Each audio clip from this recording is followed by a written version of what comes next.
Les riverains de Bouc-Bel-Air se sont donc mobilisés. Ils se sont rendus sur le site de Manche-Gary. C'est là que finissent les résidus secs de boue rouge. Le site est ouvert aux 4 vents, ce qui, selon eux, constitue un danger pour leur santé. Marie-Agnès Pelleran, Gaël Carrard. Pour se promener dans la forêt domaniale de Bouc-Bel-Air, nombreux sont les riverains qui conseillent d'avoir une tenue adaptée. Ils étaient plus d'une centaine ce matin à s'être rassemblés près du site de Manche-Gary, où Alteo stocke désormais ses boues rouges, dans des conditions qui inquiètent les riverains. Depuis 2015, on voit l'état de déchets qui s'amoncellent et surtout qui ne sont pas protégés.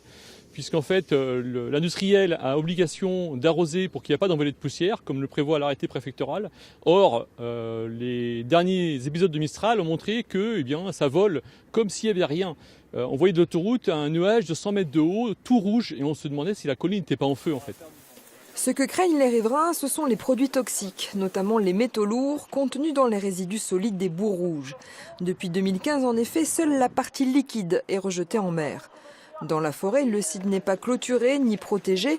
Seuls ces tuyaux matérialisent les limites de la propriété et rien n'indique la présence de produits toxiques.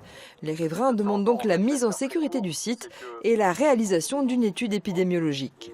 Toutes les études scientifiques nous laissent à penser qu'il y a un impact sanitaire sur la population. Personne n'est capable encore aujourd'hui de le quantifier et on a envie qu'il soit quantifié. On a envie d'avoir une photographie sanitaire justement de cette population et pour ça on voudrait justement avant que l'industriel ne mette la clé sous la porte, qu'il finance une étude épidémiologique participative pour qu'on fasse toute la transparence sur ce dossier.